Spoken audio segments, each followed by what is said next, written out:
अध्याय 2 समाधिपाद सूतार्थ अथ योग की व्याख्या करते हैं। चित्त की विभिन्न वृत्तियों अर्थात आकारों में परिणत होने से रोकना ही योग है। व्याख्या। यहाँ बहुत सी बातें समझाने की आवश्यकता है।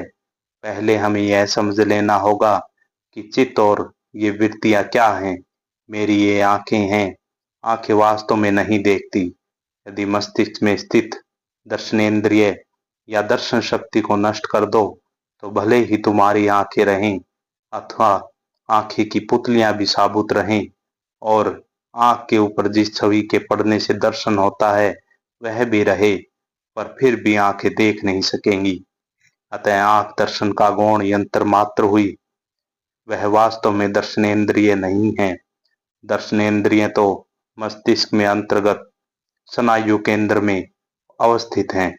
अतएव हमने देखा कि दर्शन क्रिया के लिए केवल 2 आंखें ही पर्याप्त नहीं हैं। कभी कभी मनुष्य आंखें खुली रखकर सो जाता है। वस्तु का चित्र आंखों पर बना हुआ है, दर्शनेंद्रिय भी हैं, पर और एक तीसरी वस्तु भी आवश्यकता है और वह है मन। मन को इंद्रिय के साथ संयुक्त रहना चाहिए। अतः दर्शन क्रिया के लिए चक्षु रूप बहिर्यंत्र, मस्तिष्क में स्थित स्नायु केंद्र और मन, ये 3 चीजें चाहिए।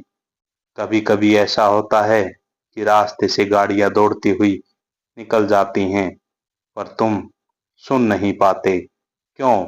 इसलिए कि तुम्हारा मन सर्वेंद्रिय के साथ संयुक्त नहीं रहता। अतएव प्रत्येक अनुभव प्रक्रिया के लिए पहले तो बाहर का यंत्र, उसके बाद इंद्रिय और तृतीय इन दोनों के साथ मन का योग चाहिए। वह विषय के अभिघात से उत्पन्न हुई संवेदना को और भी अंदर ले जाकर निश्चयात्मिका बुद्धि के सामने पेश करता है। तब बुद्धि से प्रतिक्रिया होती है और इस प्रतिक्रिया के साथ अहम भाव जाग उठता है। फिर क्रिया और प्रतिक्रिया का यह मिश्रण पुरुष अर्थात यथार्थ आत्मा के सामने लाया जाता है। तब वह पुरुष इस मिश्रण को एक वस्तु के रूप में अनुभव करता है। 5 इंद्रिय, मन, निश्चयात्मिका बुद्धि और अहंकार को मिलाकर अंतःकरण कहते हैं। ये सब मन के उपादान स्वरूप चित्त के भीतर होने वाली भिन्न भिन्न प्रतिक्रियाएं हैं। चित्त में उठने वाली विचार तरंगों की वृत्ति कहते हैं। अब प्रश्न यह है कि यह विचार है क्या चीज? गुरुत्वाकर्षण या विकर्षण शक्ति के समान विचार भी एक शक्ति है। प्रकृति के अक्षय शक्ति भंडार से चित्त नामक कारण कुछ शक्ति को ग्रहण कर लेता है, अपने में आत्मसात कर लेता है और उसे विचार के रूप में बाहर भेजता है। यह शक्ति हमें खाद्यान्न के जरिए प्राप्त होती है और इस खाद्यान्न से शरीर गति आदि की शक्ति प्राप्त करता है। दूसरी अर्थात सूक्ष्मतर शक्तियों को यह विचार के रूप में बाहर भेजता है। अतः मन चेतन नहीं है, फिर भी वह चेतन सा प्रतीत होता है। क्यों? इसलिए कि चेतन आत्मा उसके पीछे है। तुम ही एकमात्र चेतन पुरुष हो। मन तो केवल एक करण अर्थात यंत्र मात्र है, जिसके द्वारा तुम बाह्य जगत की उपलब्धि करते हो। इस पुस्तक की ही बात लो। बाहर इसका पुस्तक रूपी अस्तित्व नहीं है। बाहर वस्तुतः जो है वह तो अज्ञात और अज्ञेय है। वह केवल संकेत देने वाला कारण मात्र है। जैसे पानी एक पत्थर फेंकने पर पानी प्रवाहकार में बटकर उस पत्थर में प्रतिघात करता है, ठीक वैसे ही वह अज्ञात वस्तु जाकर मन में आघात प्रदान करती है और मन में पुस्तक के रूप में एक प्रतिक्रिया होती है। यथार्थ बहिर्जगत तो संकेत देने वाला कारण मात्र है, जिससे मानसिक प्रतिक्रिया होती है। एक पुस्तक का रूप, हाथी का रूप या मनुष्य का रूप बाहर कोई अस्तित्व नहीं रखते। हम जो कुछ जानते हैं वह बाहर के संकेत से होने वाली हमारी मानसिक प्रतिक्रिया मात्र है। जॉन स्टुअर्ट मिल ने कहा था, संवेदना की नित्य संभवता का नाम जड़ पदार्थ है। बाहर जो है वह केवल इस प्रतिक्रिया को उत्पन्न करने वाला संकेत मात्र। उदाहरणार्थ, मोती की एक सीप को लो। तुम लोग जानते हो मोती किस तरह पैदा होता है। कोई पराश्रयी कीटाणु सीप में घुस जाता है और उसमें क्षोभ उत्पन्न करने लगता है। इसे वह सीप उस कीटाणु को चारों ओर एनामेल के समान एक प्रकार का लेप सा डालने लगती है। बस उसी से मोती तैयार होता है। यह सारा अनुभवात्मक जगत मानो हमारे उस लेप के समान है और यथार्थ जगत मानो केंद्र के रूप में कीटाणु है। सामान्य मनुष्य उसे कभी समझ नहीं सकेगा, क्योंकि जब कभी वह उसे समझने की कोशिश करता है त्यों ही वह बाहर मानो अपना लेप डालने लगता है और बस अपने उस लेप को ही देखता है। अब वह समझने की वृत्ति का सच्चा अर्थ क्या है। मनुष्य का जो असल स्वरूप है वह मन के अतीत है। मन तो उसके हाथों एक यंत्र स्वरूप है। उसी का चैतन्य इस मन के माध्यम से अनुसर्वित हो रहा है। जब तुम इस मन के पीछे दृष्टा रूप से स्थित हो जाते हो तभी वह चैतन्य होता है।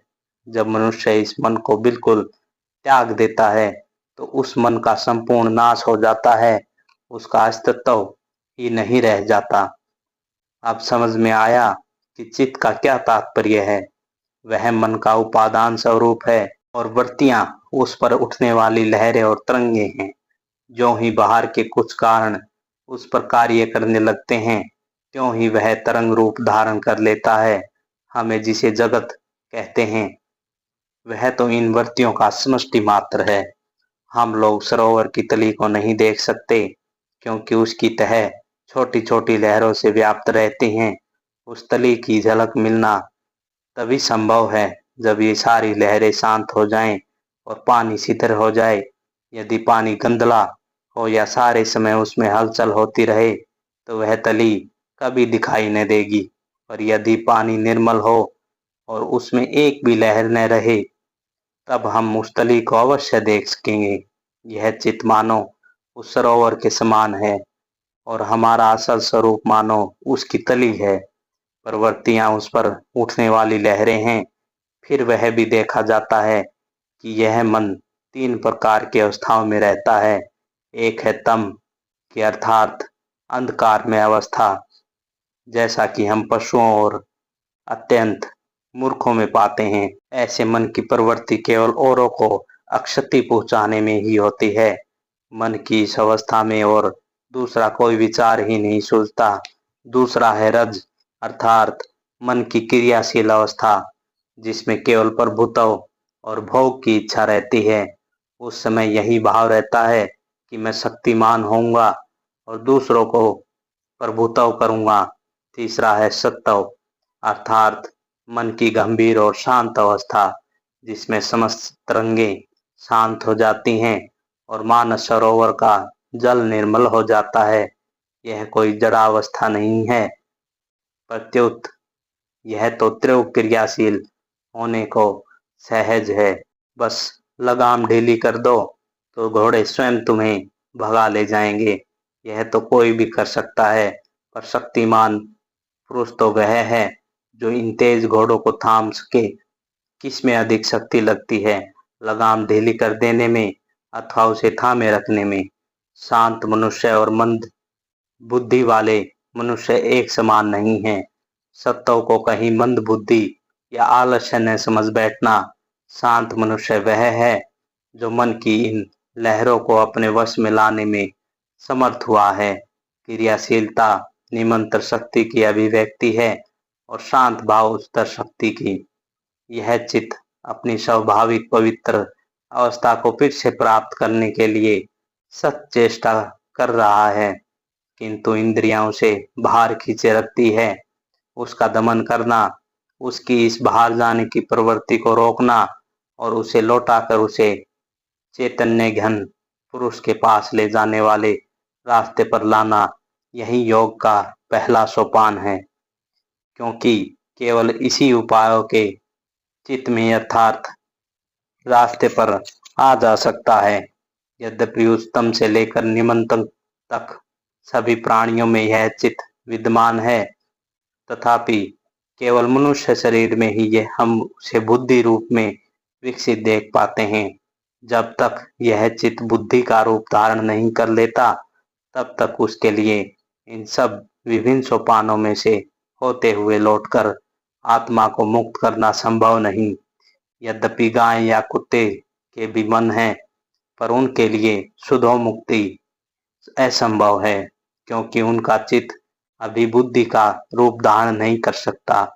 यह चित्त अवस्था भेद से बहुत से रूप धारण करता है, जैसे क्षिप्त, मूढ़, विक्षिप्त, एकाग्र और निरुद्ध। विक्षिप्त में कण चारों ओर बिखर जाता है और क्रम वासना प्रबल रहती है।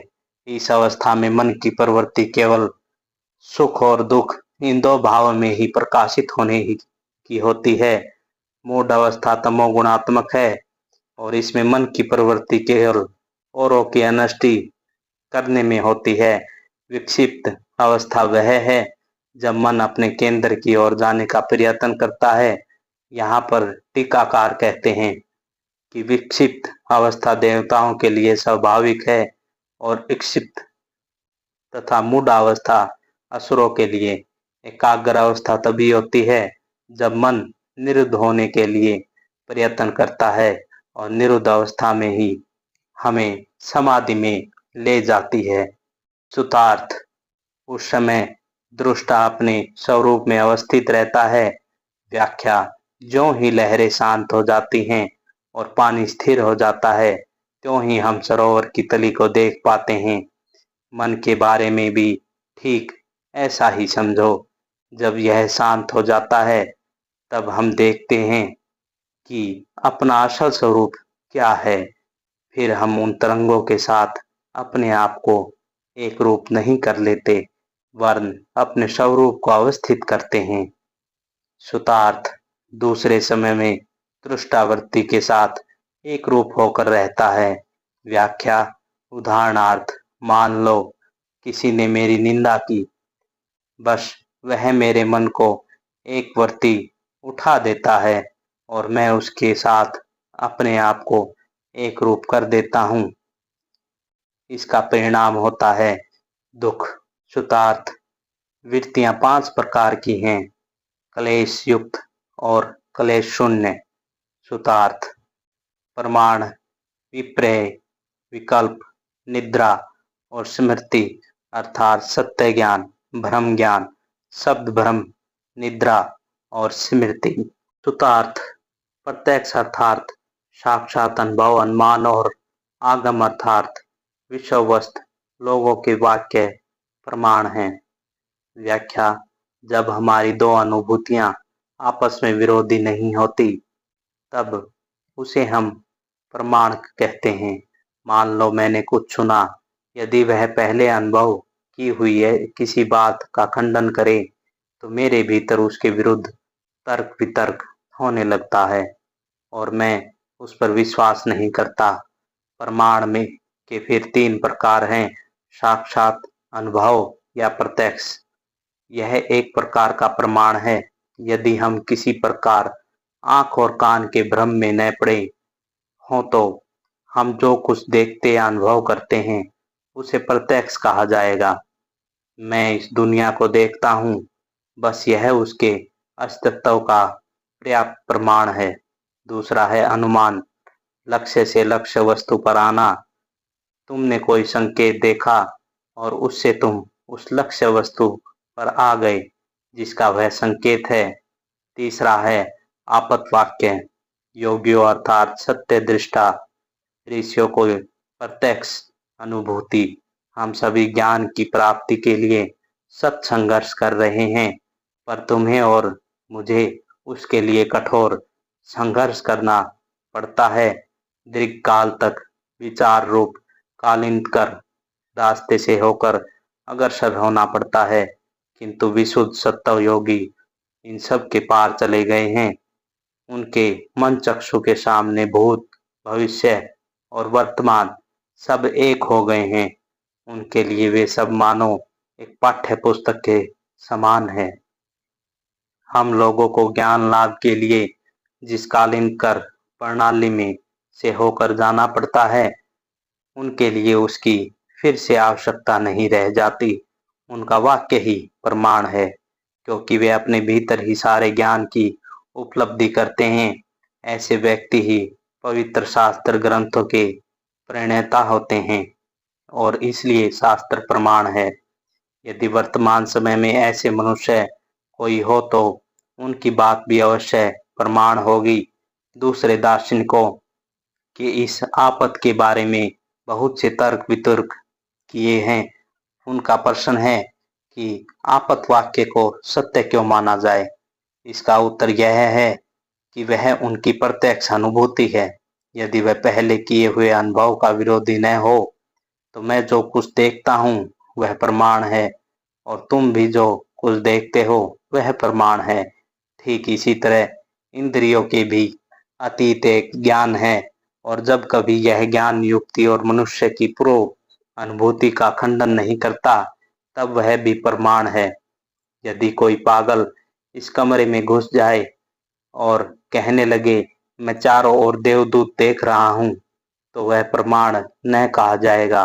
पहले तो वह ज्ञान सत्य होना चाहिए, दूसरे वह पहले के किसी ज्ञान का खंडन करे और तीसरे वह उस मनुष्य के चरित्र उतने महत्व का नहीं है जितना कि उसके शब्द। वह क्या कहता है बस उसी को पहले सुनो। अन्य विषयों के संबंध में यह बात भले ही सत्य हो पर धर्म के संबंध में तो यह संभव नहीं। एक व्यक्ति दुष्ट स्वभाव वाला होता हुआ भी ज्योतिष के बारे में कुछ अस्वीकार कर सकता है, पर धर्म के बारे में बात अलग है, क्योंकि कोई भी अपवित्र मनुष्य धर्म के अर्थात सत्य को किसी काल में प्राप्त नहीं कर सकता। अतएव सबसे पहले हमें देखना होगा कि जो व्यक्ति अपने आप को आपत कहकर ढिंढोरा पीटता है वह पूर्णतः निस्वार्थ और पवित्र है अथवा नहीं। दूसरे उसने अतिनिद्रिय ज्ञान की प्राप्ति की है या नहीं। तीसरे वह जो कुछ कहता है वह मनुष्य जाति के किसी पूर्व ज्ञान या पूर्व अनुभव की खंडन तो नहीं करता। अब इसका अर्थ कोई भी नया सत्य पूर्वकालीन किसी सत्य का खंडन नहीं करता, वरन वह तो पूर्व सत्य के साथ पूरी तरह मेल खाता है। और चौथे दूसरों के लिए उस सत्य की प्राप्ति करना संभव होना चाहिए। यदि कोई मनुष्य कहे कि मुझे एक दर्शन हुआ है और साथ ही यह भी बोले कि उसे मैं ही देख सकता हूँ और किसी के वश की बात नहीं है तो मैं उसकी बात पर विश्वास नहीं करता। प्रत्येक मनुष्य स्वयं प्रत्यक्ष उपलब्धि करके यह देख सके कि वह सत्य है या नहीं। फिर जो व्यक्ति अपना ज्ञान बेचता फिरता है वह आपत नहीं है। ये सब शर्तें अवश्य पूरी होनी चाहिए। तुम्हें पहले देखना होगा कि वह व्यक्ति पवित्र और निस्वार्थ है, उसमें धन संपत्ति या नाम यश की तृष्णा नहीं है। दूसरे उसके जीवन में यह प्रकट होना चाहिए कि वह अति चेतना भूमि पर पहुंच गया है। तीसरे उसे हम लोगों को ऐसा कुछ देना चाहिए जो हम इंद्रियों से न पा सकते हों और जो संसार के कल्याण के लिए हो। साथ ही वह किसी दूसरे सत्य का खंडन न करे। यदि वह दूसरे वैज्ञानिक सत्यों का खंडन करता हो तो उसे तुरंत त्याग दो। और चौथे वह व्यक्ति किसी सत्य की ठेकेदारी न करे, अर्थात वह ऐसा न कहें कि इस सत्य में मेरा ही अधिकार है, किसी दूसरे का नहीं। वह अपने जीवन में उसी को कार्य रूप में परिणत करके दिखाए जो दूसरों के लिए भी प्राप्त करना संभव हो। अतएव प्रमाण तीन प्रकार के हुए, प्रत्यक्ष अर्थात इंद्रियों द्वारा विषयों की अनुभूति, अनुमान और आपत वाक्य। मैं इस आपत शब्द की अंग्रेजी में अनुवाद नहीं कर सकता। इसे प्रेरणा प्राप्त शब्द द्वारा व्यक्त नहीं किया जा सकता, क्योंकि यह प्रेरणा बाहर से आती है और यहाँ जिस ज्ञान की बात हो रही है वह भीतर से आता है। इसका शाब्दिक अर्थ है जिन्होंने पाया है। सुतार्थ विपर्य का अर्थ है मिथ्या ज्ञान, जो उस वस्तु के यथार्थ स्वरूप में प्रतिष्ठित नहीं है। व्याख्या दूसरे प्रकार की वृत्ति है। एक वस्तु में किसी दूसरी वस्तु की भ्रांति, जैसे सुक्ति में रजित का भ्रम, इसे विपर्य कहते हैं। सूत्रार्थ: यदि किसी शब्द से सूचित वस्तु का अस्तित्व न रहे तो उसे ज्ञान शब्द में जो एक प्रकार का ज्ञान होता है उसे विकल्प अर्थात शब्दजात भ्रम कहते हैं। व्याख्या: विकल्प नामक एक और प्रकार की वृत्ति है। कोई बात हम सुनते हैं और उसके अर्थ पर शांत भाव से विचार न कर झट से एक सिद्धांत गढ़ लेते हैं। यह चित्त की कमजोरी का लक्षण है। वह संयमवाद अच्छी तरह समझ में आ सकेगा। मनुष्य जितना कमजोर होता है उसकी संयम की शक्ति उतनी ही कम रहती है। तुम अपने आप को सदा ही संयम की कसौटी पर कसो। जब तुमसे क्रोध या दुखित होने का भाव आए तो उस समय विचार करके देखना कि यह कैसे हो रहा है। यह कैसे है कि कोई खबर तुम्हारे पास आते ही तुम्हारे मन की वृत्तियों में परिणत किए दे रही है। सूत्रार्थ: जो वृत्ति शून्य भाव का अवलंबन करके रहती है उसे निद्रा कहते हैं। व्याख्या: एक और प्रकार की वृत्ति का नाम है निद्रा। हम जब जाग उठते हैं तब हम जान पाते हैं कि हम सो रहे थे। केवल अनुभूत विषयों की समृद्धि हो सकती है। हम जिसका अनुभव नहीं करते उस विषय की हमें कोई स्मृति नहीं आ सकती। हर एक प्रतिक्रिया मानो चित्रूपी सरोवर का ही तरंग है। अब यह निद्रा में मन की किसी प्रकार की वृत्ति न रहती तो उस अवस्था में हमें भावात्मक या अभावात्मक कोई भी अनुभूति न होती। अतः हम उसका स्मरण भी नहीं कर पाते। हम जो निद्रा अवस्था का स्मरण कर सकते हैं उसी से यह प्रमाणित हो जाता है कि निद्रा अवस्था में मन में एक प्रकार की तरंग थी, स्मृति भी एक प्रकार की वृत्ति थी। सूत्रार्थ: अनुभव किए हुए विषयों का मन से लोप न होना, संस्कारवश उनका ज्ञान के स्तर पर आ उठना स्मृति कहलाता है।